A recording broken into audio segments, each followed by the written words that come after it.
माँ, मैं बहुत थक गई हूँ घर संभालते संभालते। यहाँ मेरी थकान किसी को नज़र ही नहीं आती। कुछ दिन आराम करना चाहती हूँ। सोच रही हूँ कि कुछ दिनों के लिए अपने मायके आ जाऊँ। आते हुए अपने बच्चों को भी साथ ले आऊँगी। वे वहीं से स्कूल चले आएंगे। आखिर एक ही शहर में ससुराल और मायका होने का कुछ तो फ़ायदा मिले। नम्रता ने फ़ोन पर अपनी माँ से कहा।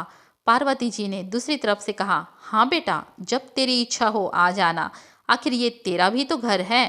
ठीक है माँ, तो मैं कल ही आ जाऊंगी। नम्रता खुश हो बोली। हाँ बेटा, कल आ जाओ, मैं तुम्हारा इंतज़ार करूंगी। अभी मैं फ़ोन रखती हूँ, मुझे मंदिर भी जाना है। पार्वती जी ने फ़ोन रख दिया और सीधे किचन में गई। किचन में खाना खाना बना रही बहू से बोली, अरे अनुपमा, सुनो, कल तुम्हारी ननद आ रही है। आज बाजार जाकर फल सब्जी और मिठाइयाँ लेकर आना। बेचारी मेरी बेटी ससुराल में नौकरों की तरह काम करती है और उस पर कोई ध्यान ही नहीं देता। यहाँ आएगी, कुछ दिन रहेगी और उसका मन और तबीयत अच्छे रहेंगे। सास के मुंह से ऐसी बातें सुनकर अनुपमा का चेहरा उतर गया।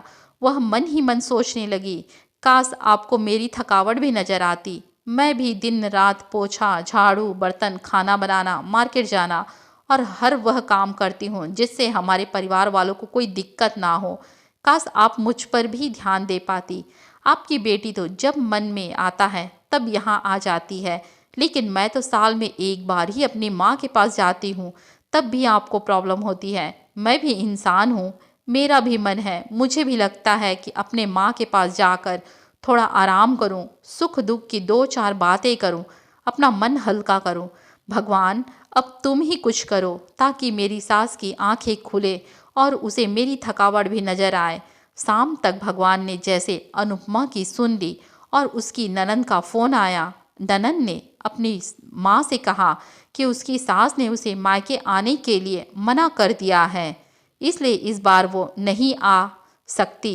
पार्वती जी बोली, ऐसे कैसे मना कर दिया? पहले तो कभी वह तुम्हें आने के लिए नहीं रोकती थी, इस बार भला क्या हो गया? लाओ मेरी बात कराओ, उससे मैं समझाती हूँ। नम्रता ने फ़ोन अपनी सास के पास दिया। पार्वती जी ने कहा, नमस्कार समधन जी, आपने कुछ कहना था। समधन जी ने कहा, कहिए। दरअसल नम्रता कल त्योहार है, इसलिए अपने मायके आना चाहती है। अगर आप उसे भेज दे तो अच्छा रहेगा। नम्रता की सास ने कहा, देखिए समधन जी, आपकी बेटी मायके जाकर रहे, इस बात के लिए हमने उसे कभी नहीं रोका और इस बात से हमें कोई प्रॉब्लम नहीं है। कुछ दिनों पहले मैं अपने रिश्तेदार के शादी में गई थी। वहाँ आपकी बहू अनुपमा की माताजी से मिलने का मौका मिला। उसने गपशप करने के बाद उनकी बातों से पता चला कि अनुपमा को साल में एक ही बार अपने मायके जाने को मिलता है और वह भी बहुत कम समय के लिए। मुझे लगता है कि आपको अपने अनुपमा को उसके मायके भेज देना चाहिए और वह जब मायके होकर आ जाएगी तो मैं भी नम्रता को आपके पास भेज दूंगी। एक बहुत ज़रूरी बात जो मुझे लगता है आपको समझ लेनी चाहिए कि आपको अपनी बहू को भी बेटी की तरह, बेटी की से भी ज़्यादा प्यार देना चाहिए। उसे भी मायके जाने की इच्छा होती होगी। हो सकता है कि नम्रता के वहाँ आने से उसकी आवभगत करने के लिए आप उसे उसके मायके नहीं भेजती होगी, या फिर वह आपसे कुछ कहने से भी अभी डरती हो। अगर आप उसको घर में ही कैद करके रखेंगी तो एक दिन ऐसा आएगा जब वह आपके खिलाफ बोलने लगेगी, फिर वह आपकी सुनेगी भी नहीं और वह जब चाहे तब अपने मायके जाएगी। ऐसी परिस्थिति आए, इससे अच्छा है कि आप ही कुछ बदलाव अमल में ले आएं जिससे आपका रिश्ता और रिश्ते की मिठास खराब ना हो। पार्वती को अपने समधन के हर एक शब्द में सच्चाई नजर आई। उन्हें महसूस हुआ कि उन्होंने अपनी बेटी के प्यार के अंधे होकर कभी भी अपनी बहू के मन का विचार नहीं किया। उन्होंने हमेशा ही अपनी बेटी को अपने बहू से ऊपर रखा। दूसरी तरफ नम्रता भी अपनी भाभी के बारे में हो रही इस बातचीत को सुन रही थी। उसने भी रियलाइज़ किया कि वह कभी भी अपनी भाभी के साथ ठीक से बात नहीं करती और जब जब वह अपने मायके जाती है तो भाभी थोड़ी उदास रहती है।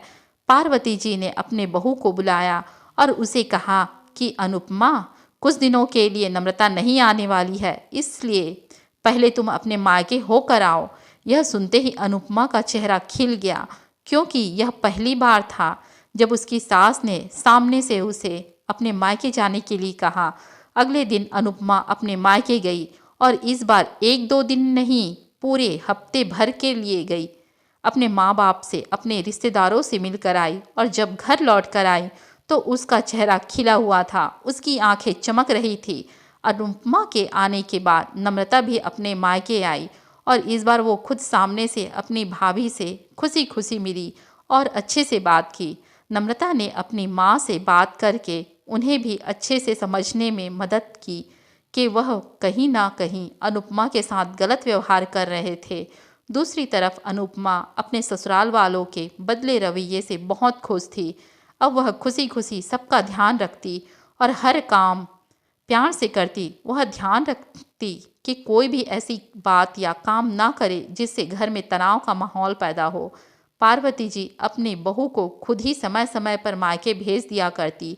एक छोटे से बदलाव ने सास बहू और भाभी ननंद के बीच की कड़वाहट को दूर कर दिया और रिश्तों को और भी ज़्यादा मीठा और मजबूत कर दिया। दोस्तों, इस कहानी के बारे में आपकी क्या राय है, आप हमें कमेंट में ज़रूर बताइए। अच्छी लगी तो लाइक कीजिए, सब्सक्राइब कीजिए और शेयर करना बिल्कुल ना भूलें। धन्यवाद।